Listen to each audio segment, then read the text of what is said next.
श्री कृष्ण और सुदामा की कथा बहुत समय पहले द्वापर युग में, जब पृथ्वी पर धर्म और प्रेम की मधुर धारा बह रही थी, उसी समय उज्जैनी के समीप स्थित गुरुकुल में दो बालक साथ साथ शिक्षा ग्रहण कर रहे थे। एक थे यदुवंशी राजकुमार श्री कृष्ण और दूसरे थे एक निर्धन ब्राह्मण पुत्र सुदामा। दोनों की प्रकृति भिन्न थी, पर हृदय की सरलता और सच्चाई दोनों में समान थी। गुरु संदीपनी मुनि के आश्रम में वे समान वस्त्र पहनते, समान भोजन करते और समान नियमों का पालन करते थे। वहां न कोई राजा था न कोई रंक, केवल शिष्य और गुरु का पवित्र संबंध था। गुरुकुल के उन दिनों में सुदामा अत्यंत शांत, सरल और अल्पभाषी थे। वे कठिन परिश्रम से शिक्षा प्राप्त करते और जो कुछ भी मिलता उसी में संतोष रखते। श्रीकृष्ण सदा प्रसन्न, करुणामय और मित्रवत स्वभाव के थे। जब भी सुदामा किसी चिंता में डूब जाते, कृष्ण मुस्कान के साथ उनके कंधे पर हाथ रखकर कहते कि मित्र, जीवन में जो भी मिले उसे प्रभु की कृपा समझकर स्वीकार करना चाहिए। इसी भाव ने दोनों के बीच अटूट मित्रता का बीज बो दिया। एक दिन गुरु माता ने दोनों को जंगल से लकड़ियां लाने भेजा। मार्ग में भयंकर वर्षा होने लगी। दोनों एक पेड़ के नीचे खड़े रहे, पर सुदामा ठंड और भूख से कांपने लगे। श्रीकृष्ण ने बिना कुछ कहे अपना वस्त्र उनके चारों ओर लपेट दिया और स्वयं वर्षा में भीगते रहे। उस क्षण सुदामा के हृदय में यह भाव गहराई से उतर गया कि यह मित्र केवल शरीर से नहीं, आत्मा से भी जुड़ा है। गुरुकुल की शिक्षा पूर्ण होने पर दोनों अपने अपने मार्ग पर चले गए। कृष्ण मथुरा और द्वारका के वैभवशाली जीवन में प्रविष्ट हुए, जबकि सुदामा विवाह कर एक छोटे से गांव में रहने लगे। समय बीतता गया, सुदामा की निर्धनता बढ़ती चली गई। उनके पास न पर्याप्त अन्न था, न वस्त्र, न घर की उचित व्यवस्था। फिर भी उनके मन में कभी ईर्ष्या या शिकायत नहीं आई। वे प्रतिदिन प्रभु का स्मरण करते और उसी में संतोष पाते। उनकी पत्नी सुशीला अत्यंत पतिव्रता और धैर्यशील थी, पर बच्चों की भूख देखकर उसका हृदय व्याकुल हो उठता। एक दिन सुशीला ने अत्यंत संकोच के साथ सुदामा से कहा कि आपके मित्र श्रीकृष्ण तो द्वारका के राजा हैं। यदि आप उनसे मिलाएं तो शायद हमारी विपत्ति दूर हो जाए। सुदामा ने पहले तो मना कर दिया। उन्हें लगा कि मित्रता में कुछ मांगना उचित नहीं, पर पत्नी के आंसू और बच्चों की पीड़ा देखकर उन्होंने प्रभु की इच्छा समझकर द्वारका जाने का निश्चय किया। घर में देने को कुछ भी न था। पड़ोसियों से थोड़ा सा चिवड़ा लेकर पत्नी ने एक छोटी सी पोटली में बांध दिया। सुदामा उसी को भेंट के रूप में लेकर नंगे पांव द्वारका की ओर चल पड़े। मार्ग लंबा था, कष्ट भी बहुत थे, पर उनके मन में केवल एक ही भाव था कि मैं अपने मित्र से मिलने जा रहा हूँ, कुछ मांगने नहीं। द्वारका पहुंचकर उन्होंने जब भव्य महलों और स्वर्ण जटित द्वारों को देखा तो उनके कदम ठिठक गए। मन में संकोच आया कि मैं इस वैभव में कैसे प्रवेश करूं। पर द्वारपालों को जैसे ही पता चला कि यह श्रीकृष्ण के बाल सखा सुदामा है, वे तुरंत उन्हें आदर सहित भीतर ले गए। जैसे ही श्रीकृष्ण ने सुदामा को देखा, वे सिंहासन छोड़कर दौड़े और अपने मित्र को गले से लगा लिया। उनकी आंखों में प्रेम के आंसू छलक आए। उन्होंने सुदामा को अपने सिंहासन पर बिठाया और स्वयं नीचे बैठकर उनके चरण धोए। ये दृश्य देखकर वहां उपस्थित सभी लोग आश्चर्यचकित रह गए। द्वारका के स्वामी एक निर्धन ब्राह्मण के चरण धो रहे थे, पर कृष्ण के लिए ये राजसी औपचारिकता नहीं, बल्कि सच्ची मित्रता का उत्सव था। कृष्ण ने प्रेमपूर्वक सुदामा से उनके जीवन की बातें पूछी। सुदामा लज्जा से कुछ भी कह न सके। कृष्ण की दृष्टि उस छोटी सी पोटली पर पड़ी। उन्होंने हंसते हुए पूछा कि मित्र, मेरे लिए क्या लाए हो?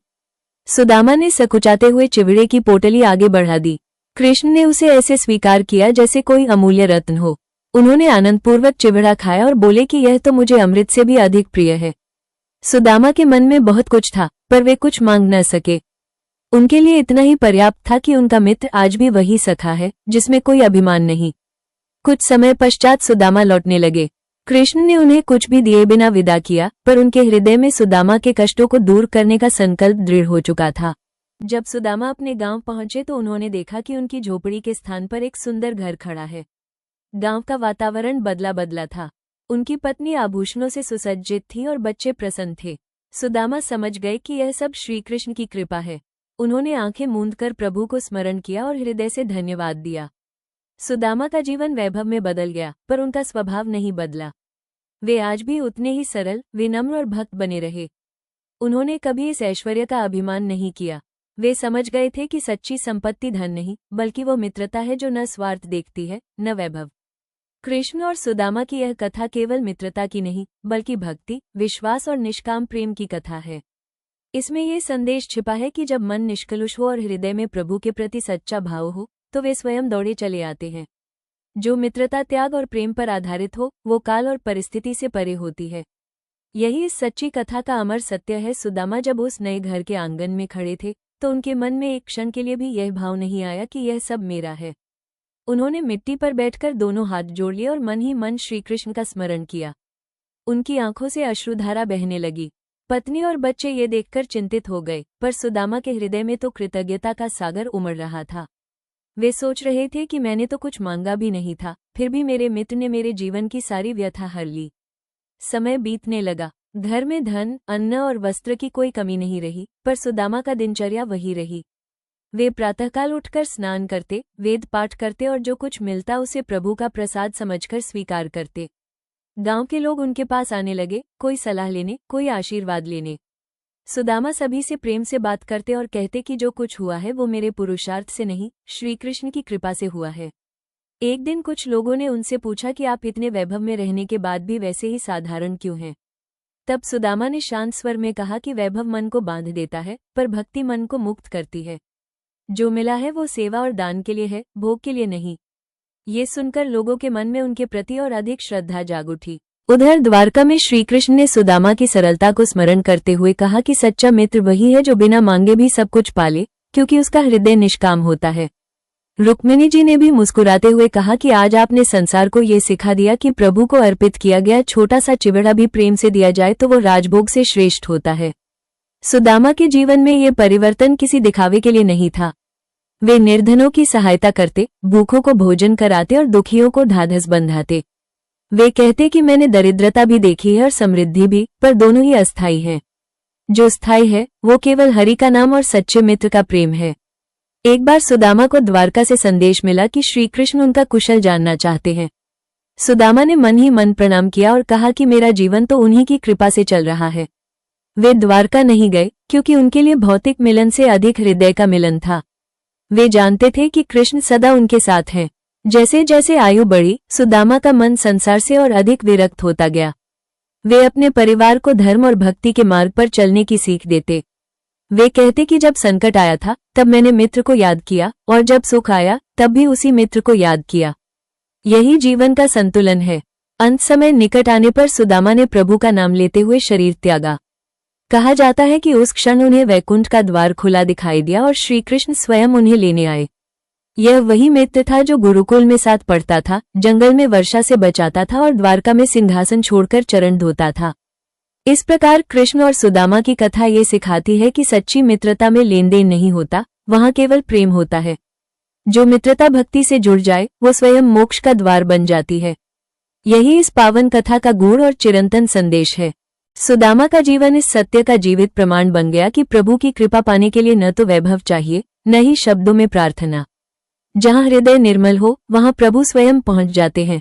सुदामा ने दरिद्रता में भी कभी श्रीकृष्ण को नहीं भुलाया और समृद्धि पाकर भी अपने अहंकार को जन्म नहीं लेने दिया। उनके लिए मित्रता ही साधना थी और भक्ति ही जीवन। श्रीकृष्ण ने भी संसार को यह संदेश दिया कि वे राजाओं के नहीं बल्कि प्रेम करने वालों के अधीन हैं।